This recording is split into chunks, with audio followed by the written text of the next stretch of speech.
The crystalline spires of Nexus Prime stretched endlessly into the artificial atmosphere, their surfaces reflecting the light of 3 distant suns in prismatic cascades that would have blinded human eyes without protective filters. Ambassador Hyunwoo adjusted his diplomatic uniform and checked his translation implant one final time before entering the Grand Assembly Chamber, where 237 species from across the galaxy gathered to decide the fate of civilizations. He walked through corridors lined with beings that defied imagination, towering crystalline entities whose thoughts moved like liquid light, gaseous creatures contained within environmental suits that sparked with electrical consciousness, and hulking armored behemoths whose every step left cracks in the reinforced flooring. Yet despite the incredible diversity surrounding him, Hyunwoo noticed the same expression on every face, appendage, or sensory organ that turned his way, barely concealed contempt. The chamber itself was a masterpiece of engineering, a spherical, space 3 kilometers in diameter where delegates could float, crawl, swim, or simply exist according to their species' needs.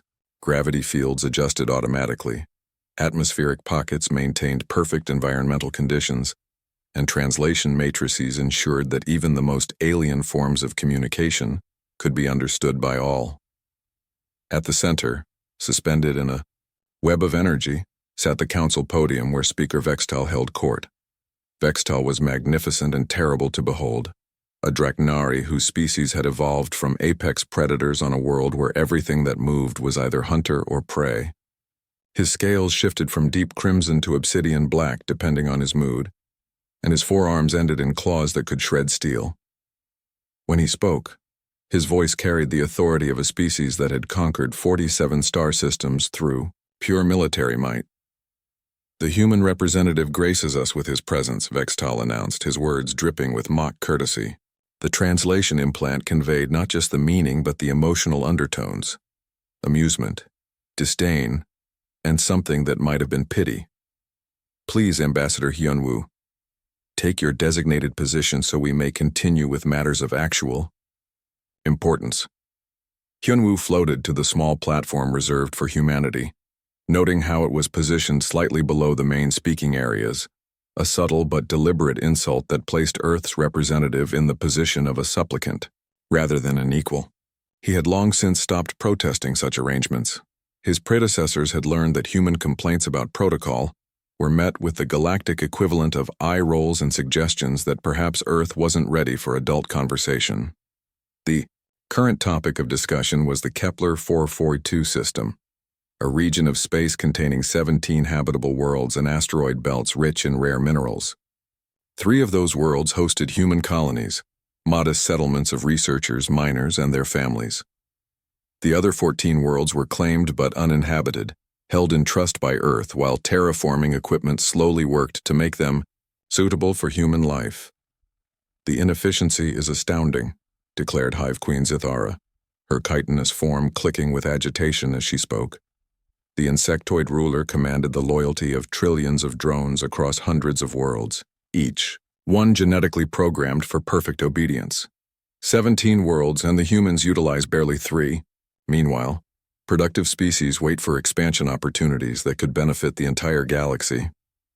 A chorus of agreement rose from the assembled delegates. The Void Hunters, nomadic predators who stripped resources from dead worlds, rattled, their bone armor in approval.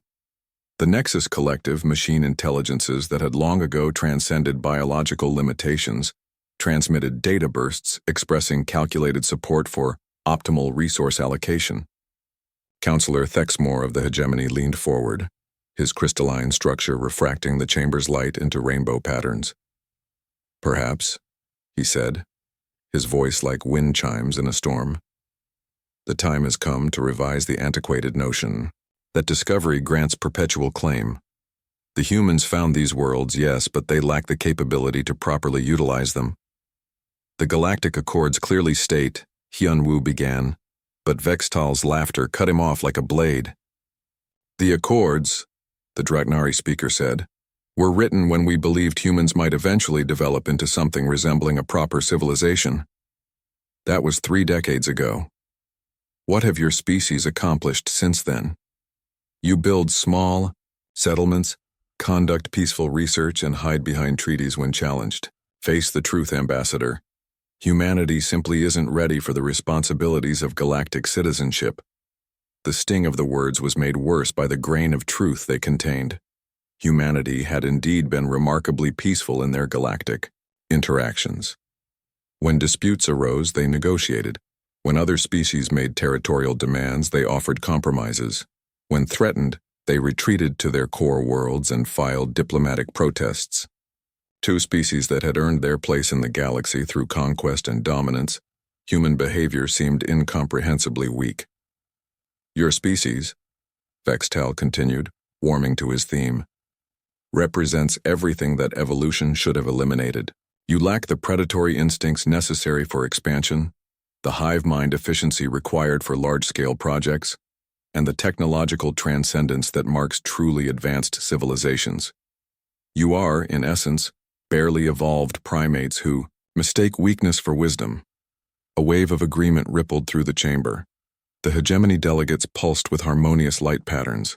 The void hunters gnashed their teeth in approval. Even the usually neutral trade species nodded their various appendages in consensus. Yunwu felt a familiar weight settle in his chest, not anger, but something deeper and more complex. He had served as Earth's representative for 7 years, watching as humanity's reputation shifted from curiosity to mild respect to growing contempt. Each diplomatic victory was seen as evidence of human weakness rather than skill. Each peaceful resolution was interpreted as an inability to fight rather than a choice not to. The solution is obvious, Queen Zithara declared. The Kepler 442 system should be redistributed to species capable of proper development. The humans may retain one world, enough for their modest needs, while the remaining 16 are allocated to civilizations with actual growth potential. I second this proposal, Vextal said immediately. All in favor of Resolution 442 redistribution? Claws, tentacles, energy fields, and various other appendages rose throughout the chamber. Yunwu counted quickly, 187 votes in favor. Only humanity opposed, and the few neutral species abstained rather than support. Earth's position. The resolution passes, Vextal announced with satisfaction. The human colonies in Kepler 442 have 72 standard hours to begin evacuation procedures. Enforcement fleets will ensure compliance. Yunwu activated his personal communicator with deliberate calm. Ambassador to Earth Command Priority. 1, he said quietly. Request immediate consultation with the Security Council. The laughter that erupted from the Draknari delegation was like the sound of grinding metal. Consultation? Vextal's scales rippled with amusement. What exactly do you intend to consult about, Ambassador? Perhaps you'll file another strongly worded protest? Submit a formal complaint to the Ethics Committee? I am requesting a 48-hour extension to the deadline, Yunwu said, his voice steady despite the mockery surrounding him. To allow for proper response preparation. Response preparation, Queen Zithara repeated, her mandibles clicking with what the translator identified as laughter. What manner of response could humanity possibly prepare? Will you send your research vessels to conduct a strongly worded survey? Deploy your mining equipment in a threatening manner? The chamber erupted in various species equivalents of laughter. Some delegates actually began taking bets on what humanity's response might involve, with popular options including diplomatic note of extreme displeasure and request for mediation by neutral parties.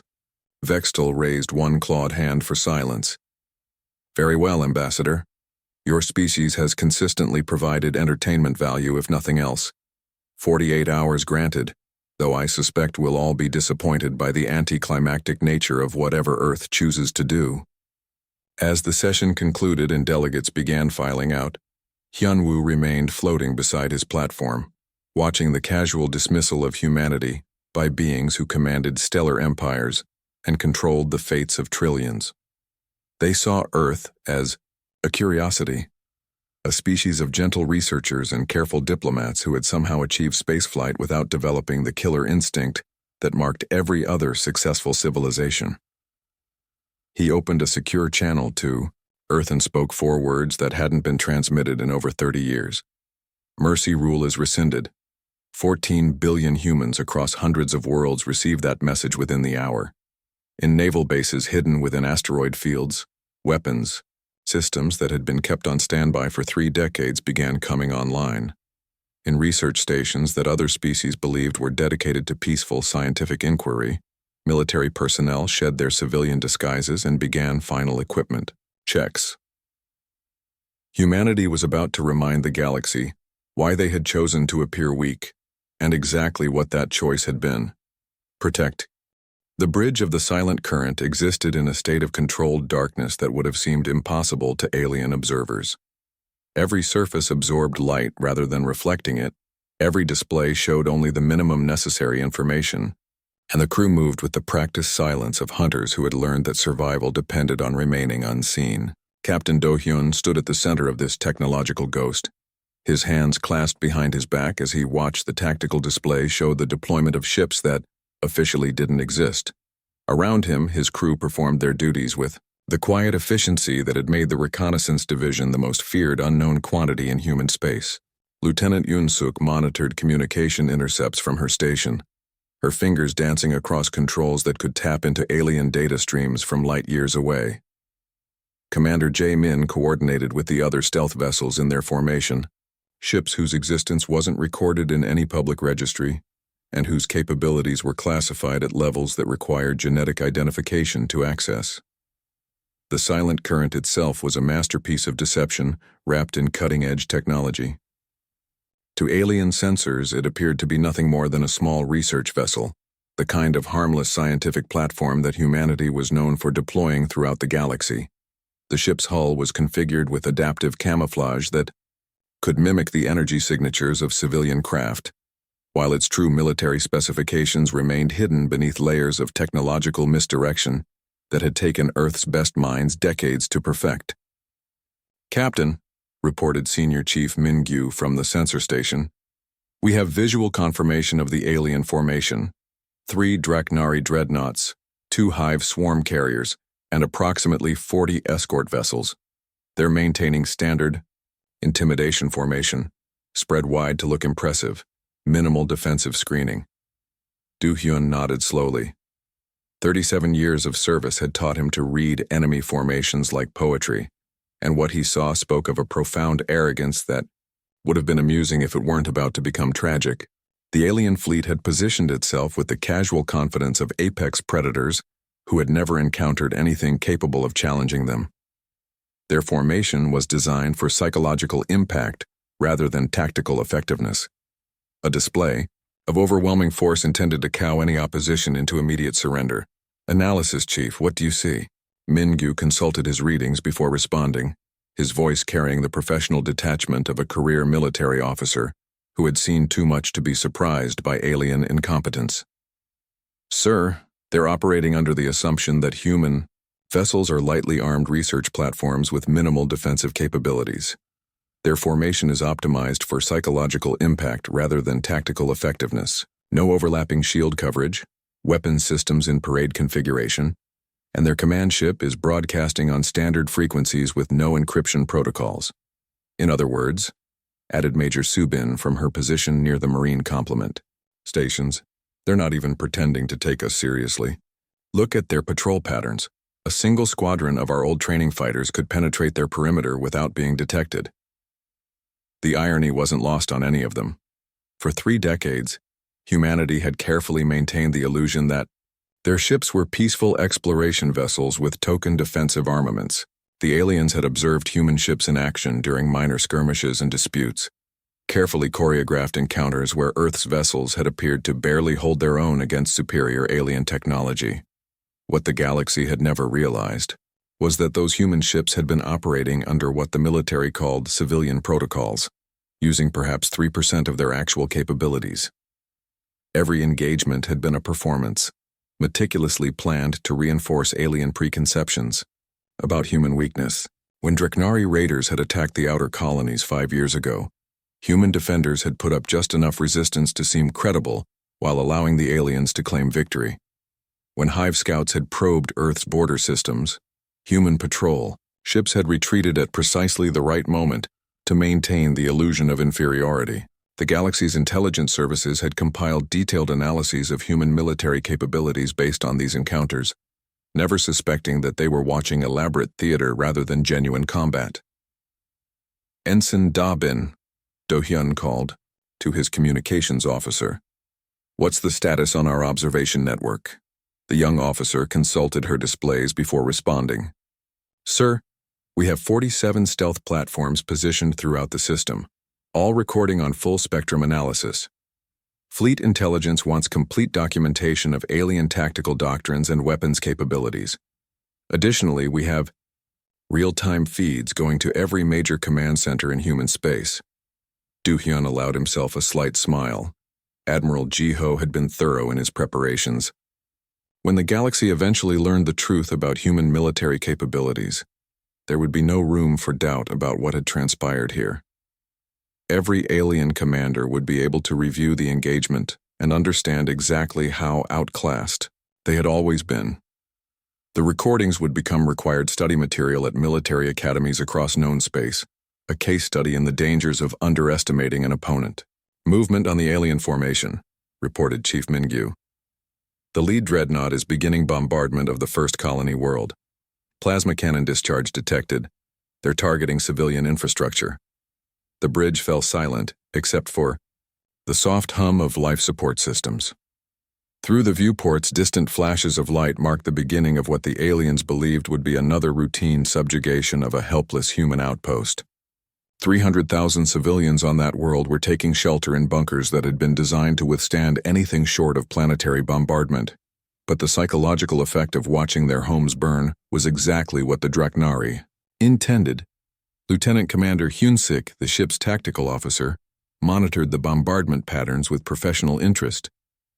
"Sir, they're using standard suppression protocols, targeting power grids, communication networks, and transportation hubs. Classic intimidation tactics designed to break civilian morale without causing massive casualties. They want the colonies, functional for their own use." "How considerate of them," Major Subin muttered, her hand unconsciously moving to the sidearm that regulations required her to carry. Like many career Marines, she had volunteered for multiple deployments where human forces had been required to lose convincingly to alien opponents. The psychological toll of deliberately appearing weak had created a generation of human military personnel who were eager for the opportunity to show their true capabilities. "Sir," Lieutenant Yunsuk said quietly, "incoming transmission from Fleet Commander Korax aboard the Draknari flagship Blood of Victories. He's demanding surrender and immediate evacuation of all human personnel from the system." Do-hyun walked slowly to his command chair, a piece of furniture that had been designed with tactical considerations rather than comfort in mind. Every surface within reach contained controls for weapon systems, defensive arrays, and communication networks that could coordinate the actions of entire fleets. The chair itself was a testament to human military philosophy, functional, efficient, and capable of devastating effectiveness when properly utilized. He settled into the chair and activated the secure communication system, noting how his crew automatically shifted into combat readiness positions despite the apparent hopelessness of their situation. 46 human personnel aboard a single stealth ship, facing an alien armada that could reduce planets to ash. By any rational calculation, they were outgunned by several orders of magnitude.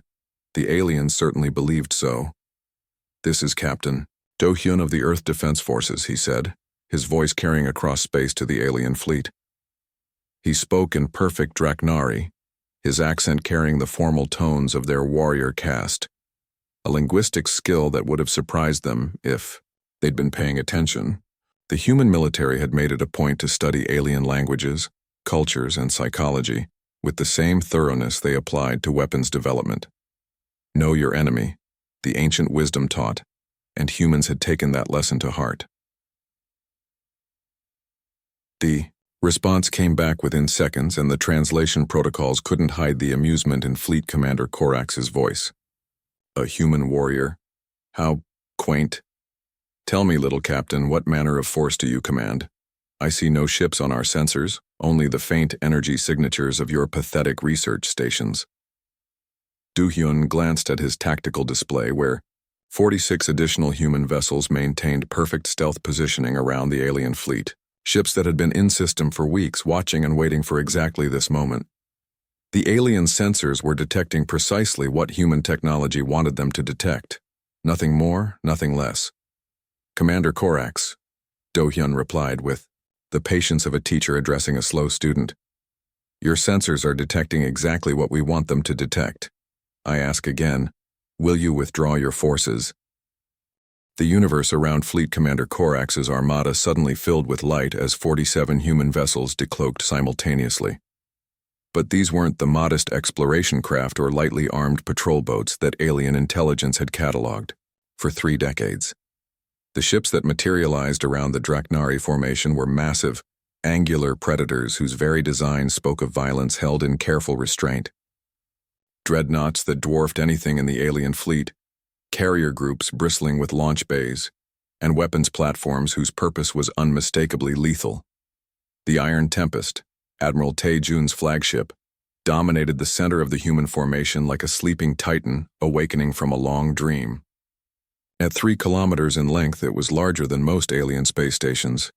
Its hull covered in what appeared to be decorative panels but were actually retractable armor plating that could withstand direct hits from stellar-class weapons. Along its flanks, hundreds of weapon ports remained closed, their presence betrayed only by the faint energy signatures that experienced tacticians might recognize as charging capacitors. "Impossible!" Korax's voice crackled across the communication channels, the confident arrogance of moments before replaced by something approaching panic. "Our sensors would have detected ships of that size. The energy requirements alone." "Your sensors?" Do-hyun replied from the bridge of the silent current, his voice carrying the patience of a teacher correcting a persistent misconception. "Detected exactly what we allowed them to detect, just as they have for the past 30 years. Lieutenant Commander Hyejin, manning the tactical station aboard the Iron Tempest, began her analysis of the alien formation with the methodical precision that had made her the youngest officer ever promoted to Fleet Tactical Coordinator. Her screens displayed a 3-dimensional battlefield map that would have seemed like magic to alien observers. Real-time tracking of every ship, weapon, and defensive system in the Kepler 442 system, updated by sensor networks that had been invisibly monitoring galactic military movements for decades. "Admiral," she reported to Tae-jun, "enemy formation is in complete disarray. They're attempting to reorganize into defensive positions, but their command structure appears to be breaking down. Multiple ships are receiving contradictory orders." Admiral Tae-jun nodded slowly, his weathered face reflecting the calm of an officer who had spent 4 decades preparing for this moment.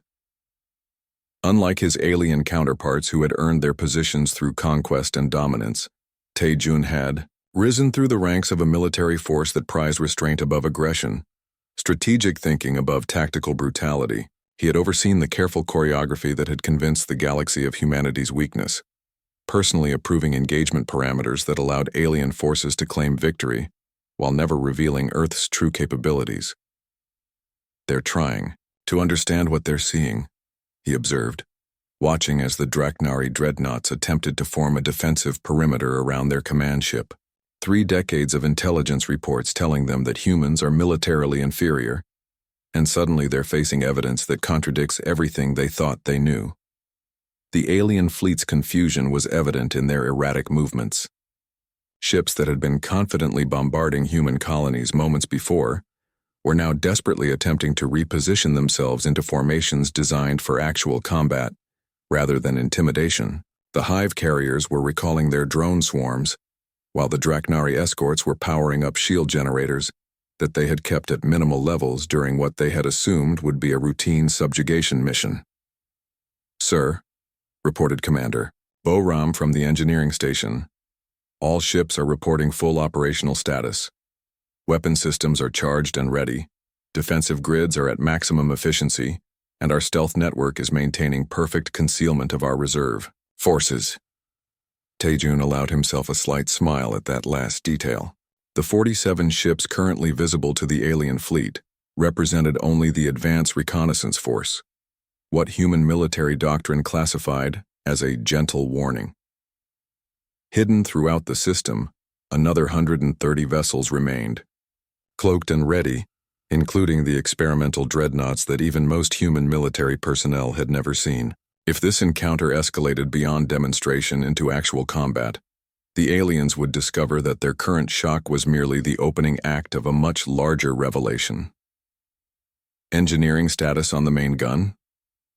Taijun inquired, referring to the Iron Tempest's primary weapon system, a gravitational lensing array that could focus stellar energy into beams capable of cutting through planetary crusts. Fully operational, sir. Current charge level at 15% of maximum output. Boram paused before adding, Sir, even at this reduced power level, a single shot would completely vaporize their largest dreadnought. Noted, Commander. Maintain current charge levels, but do not target lock. This is still a demonstration, not an execution. Across the communication channels, Fleet Commander Corax was barking orders in increasingly desperate tones, his voice cracking under the strain of trying to comprehend a tactical situation that defied everything his species had learned about human capabilities. The translator protocols conveyed not just his words but the underlying emotional context, confusion, fear, and the growing realization that his fleet was facing an enemy they had never been prepared to fight. All ships, form defensive configuration Crack 7, Corax commanded.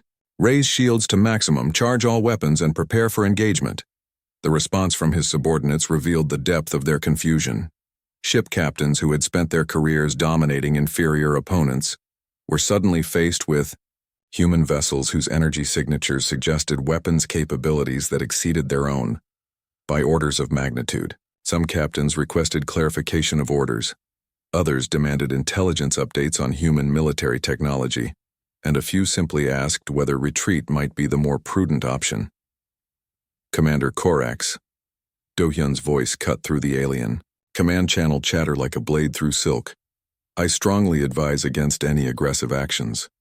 What you're seeing represents a small fraction of the forces currently in this system, and they are operating under strict orders to minimize casualties. Minimize casualties? Corax's response carried the bitter laughter of a predator who had suddenly discovered he was prey. Human, you reveal warships that dwarf our own and speak of minimizing casualties? What manner of psychological warfare is this? Lieutenant Yoon-suk, monitoring alien communications from her position aboard the Silent Current, began detecting secondary transmission patterns that indicated the presence of automated distress beacons. The alien fleet was discreetly broadcasting their situation to command centers throughout their respective territories, requesting immediate reinforcement and updated intelligence on human military capabilities. Within hours, the leadership of every major galactic power would know that their fundamental assumptions about humanity had been catastrophically wrong. Sir, Yoon-suk reported to Captain Do-hyun, the aliens are transmitting real-time tactical data to their home fleets. Every major power in the galaxy is going to know about this engagement within the day. Good, Do-hyun replied simply. That was always part of the plan. The plan, developed over years of careful preparation by Earth's Strategic Command, had always been designed for maximum psychological impact rather than military destruction.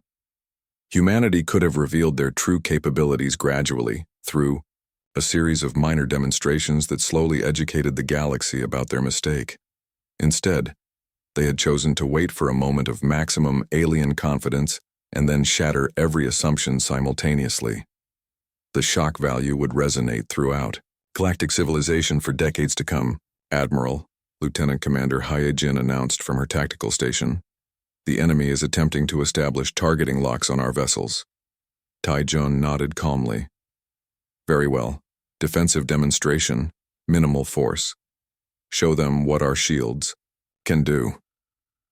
The Draknari flagship Blood of Victories opened fire first, its main plasma batteries unleashing torrents of superheated energy that would have been sufficient to crack the hull of any known warship. The brilliant streams of destructive force struck the Iron Tempest's shields and simply disappeared. The human dreadnought's defensive grid absorbed the alien weapons fire without even flickering, dissipating energy that should have caused catastrophic damage as if it were nothing more than background radiation. Impossible, whispered Commander Veltar aboard the Hive carrier Swarm Mother, his insectoid voice carrying across all communication channels. Those energy levels should have overloaded any defensive system in known space. Your knowledge of defensive systems, observed Commander Jawan from the human destroyer Quiet Storm, appears to have some significant gaps.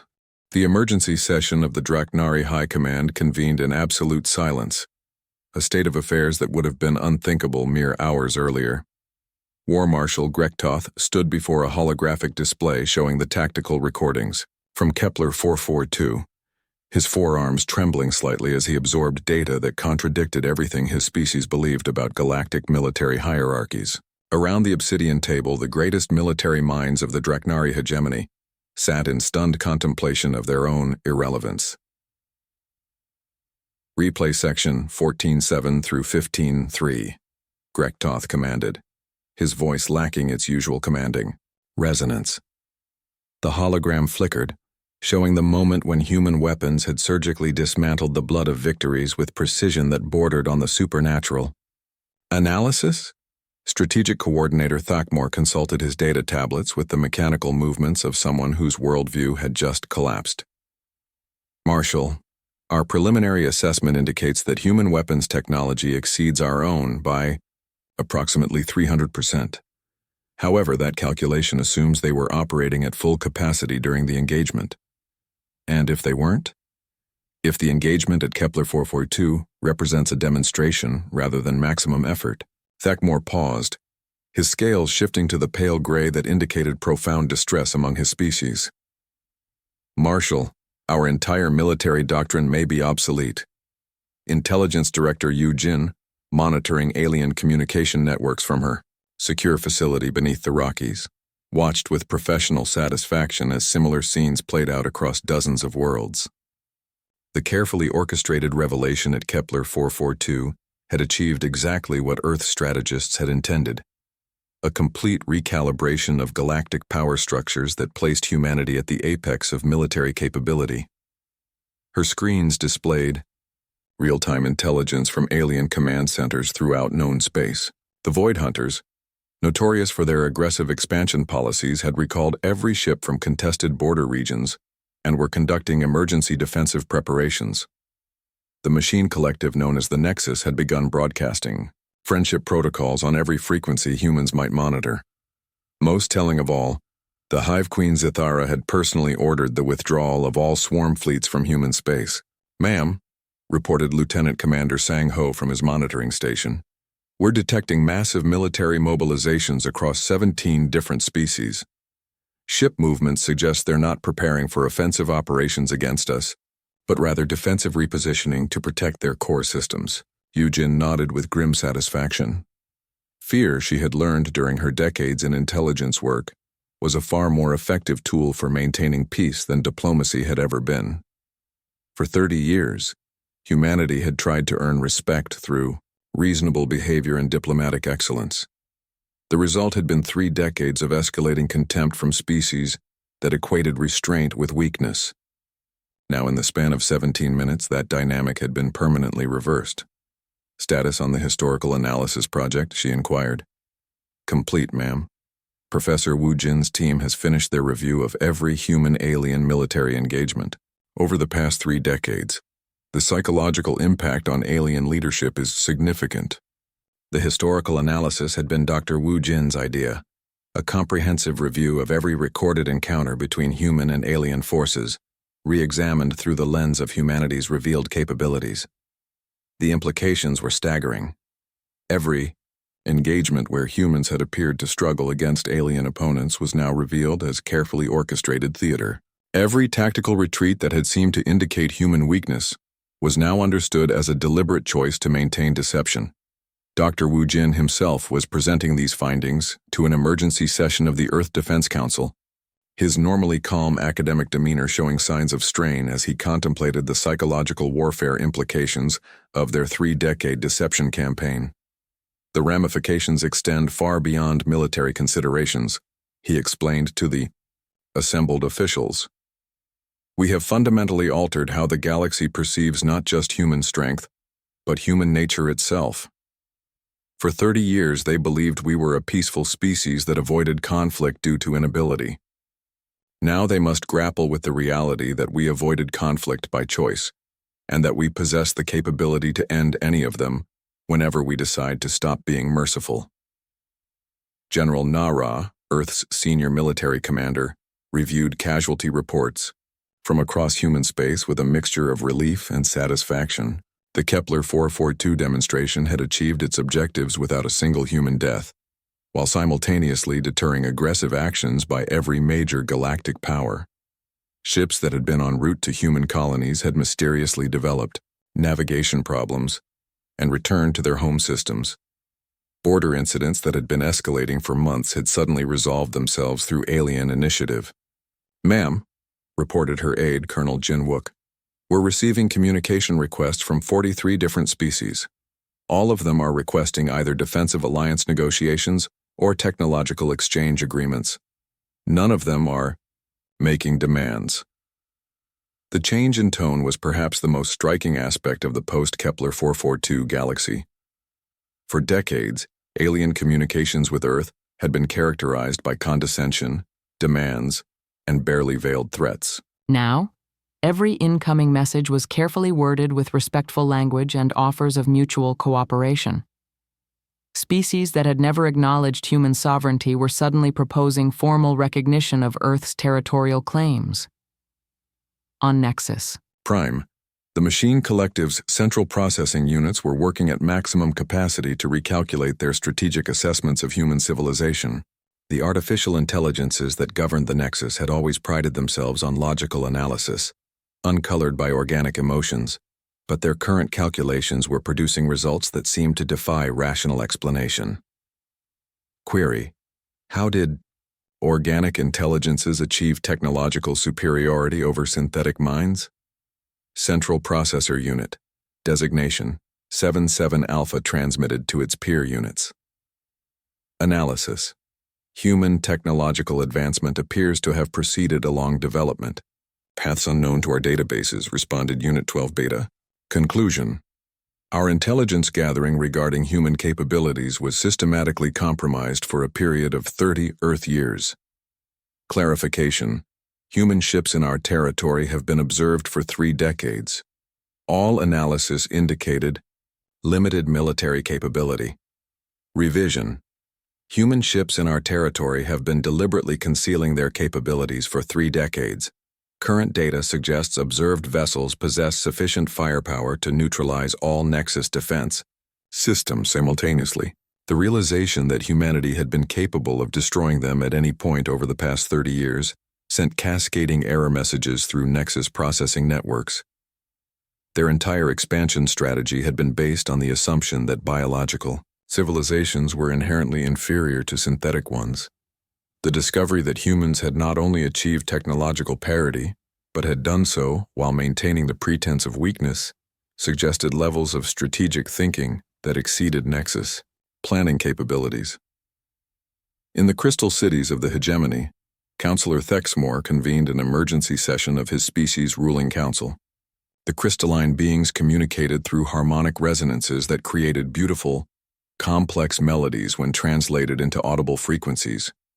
Today, however, their songs carried notes of discord and uncertainty that reflected their collective anxiety about humanity's revealed nature. The harmonic consensus is disrupted, Thexmore observed, his crystalline structure pulsing with patterns of confused light. We cannot achieve unified understanding of human motivations. Query tone: why would a species capable of galactic dominance choose to appear weak? Sang Councillor Vexithara, her harmonic frequency indicating profound confusion. Hypothesis melody: human psychology operates according to principles unknown to our behavioral models, replied Councillor Zarthok. They derive satisfaction from restraint, rather than domination. The concept was so foreign to galactic civilization that most species struggled to even comprehend it. Every known spacefaring race had achieved their status through some form of conquest, either dominating other species, overcoming environmental challenges through force, or in the case of artificial intelligences, optimizing their way to supremacy through computational power. The idea that a species might become powerful enough to dominate the galaxy and then choose not to was unprecedented in galactic history. Back on Earth, Ambassador Hyunwoo prepared for his return to the Galactic Council with a mixture of anticipation and carefully controlled satisfaction. His instructions from the Security Council were simple: maintain the same diplomatic demeanor that had characterized human interactions for 30 years, but be prepared to remind other species of recent events if they showed signs of reverting to their previous attitudes. The deployment that followed would have been impossible to imagine 6 months earlier. Human ships that had masqueraded as civilian research platforms throughout the galaxy suddenly shed their disguises, revealing themselves as military vessels, whose capabilities exceeded anything in alien fleets.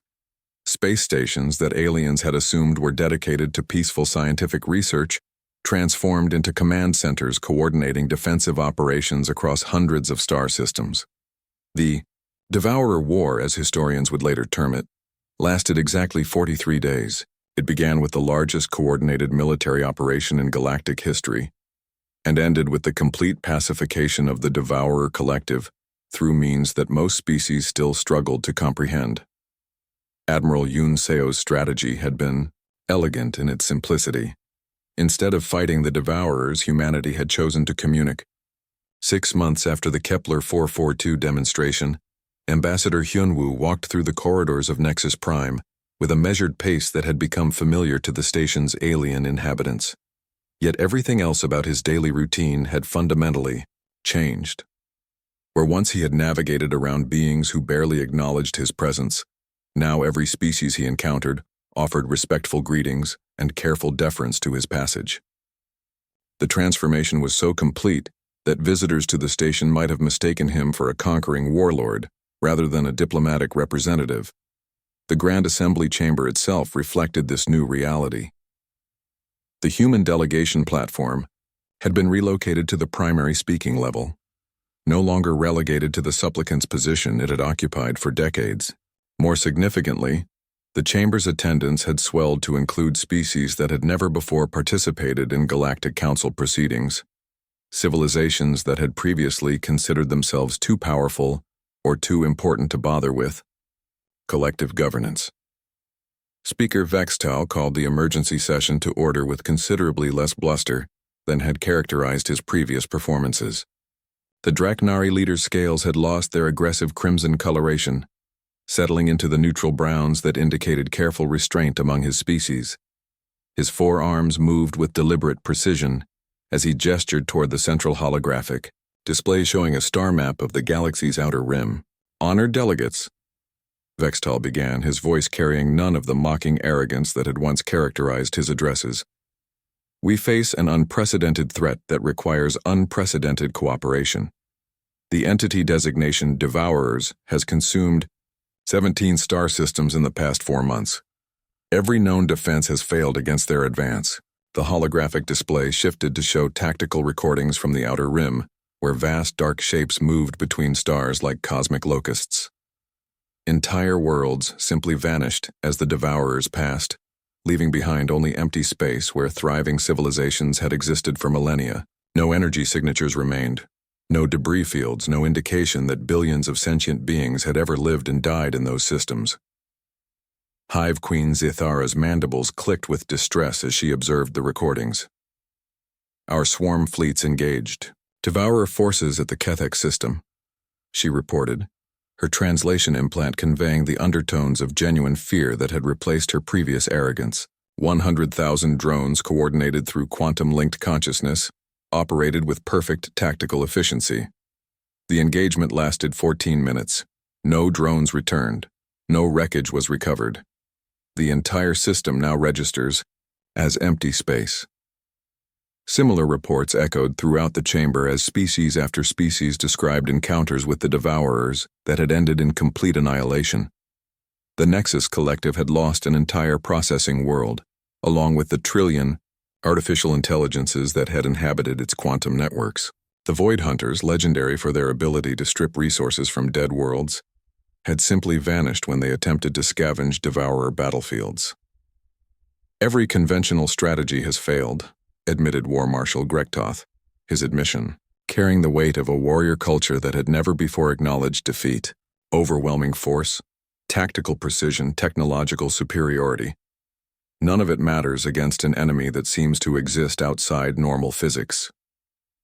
Ambassador Hyun-woo listened to the litany of defeat and despair with the calm attention that had characterized his diplomatic service for over 7 years. He had received detailed briefings on the Devourer threat from Earth Xenobiology and Strategic Planning divisions, analyses that painted a picture both more complex and more hopeful than what the galaxy currently understood. Dr. Min-ho's preliminary assessment, transmitted through secure channels from Earth's research facilities, suggested that the Devourers were not malevolent conquerors, but rather a nomadic species whose technology operated according to principles that most civilizations interpreted as impossible.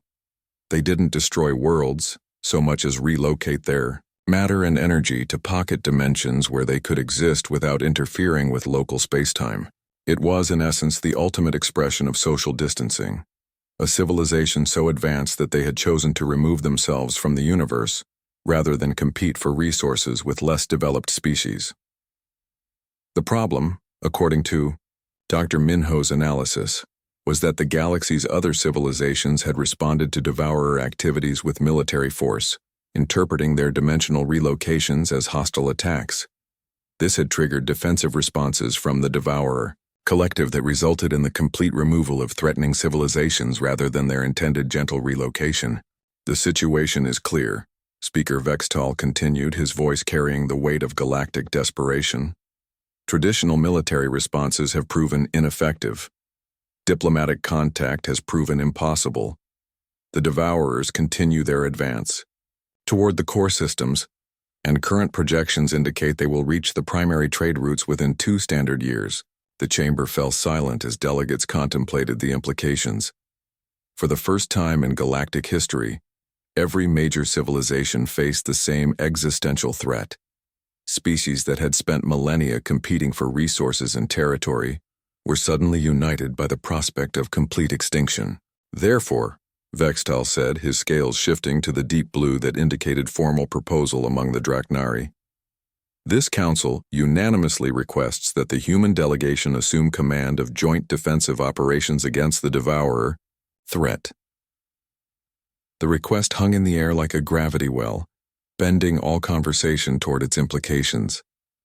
For 30 years, the galaxy had treated humanity as junior partners in galactic civilization. Now, faced with a threat that had proven immune to all conventional responses, they were formally acknowledging what the Kepler 442 demonstration had made clear. Earth possessed capabilities that exceeded anything else in known space. Hyun-woo stood slowly, his movement drawing the attention of every being in the vast chamber. When he spoke, his voice carried the same measured tone that had characterized his diplomatic communications for years, but now that tone was heard with the respect it had always deserved. Earth accepts responsibility for coordinating defensive operations against the Devourer collective, he said, his words being simultaneously translated into hundreds of languages and communication protocols. However, our acceptance comes with conditions that this council must unanimously approve. The silence that followed was absolute. For the first time in galactic history, one species was dictating terms to the entire collective, and every delegate understood that they had no choice but to accept whatever humanity demanded. First, Hyun-woo continued, all participating civilizations will sign a permanent non-aggression pact enforced through human oversight. Territorial disputes will be resolved through arbitration rather than force. Second, all military technologies and strategies will be shared freely among alliance members. Third, human assessment teams will be granted access to evaluate and upgrade defensive capabilities across all member worlds. The conditions were sweeping in their scope, effectively placing human civilization in a position of authority over galactic affairs that no single species had ever held. Yet, as delegates considered the alternative, complete annihilation by an unstoppable enemy, the choice became obvious. All in favor of accepting human command authority under the stated conditions? Speaker Vextal asked. Every appendage, energy field, and communication device in the chamber indicated approval. The vote was unanimous, marking the moment when humanity transitioned from galactic junior partners to the acknowledged leaders of interstellar civilization. Admiral Yoon Seo received notification of her appointment as Supreme Commander of Allied Forces while reviewing tactical assessments aboard the battleship Eternal Vigilance. The vessel itself represented everything the galaxy was now learning about human capabilities. A ship that appeared to be a standard exploration cruiser, but carried enough firepower to sterilize entire solar systems.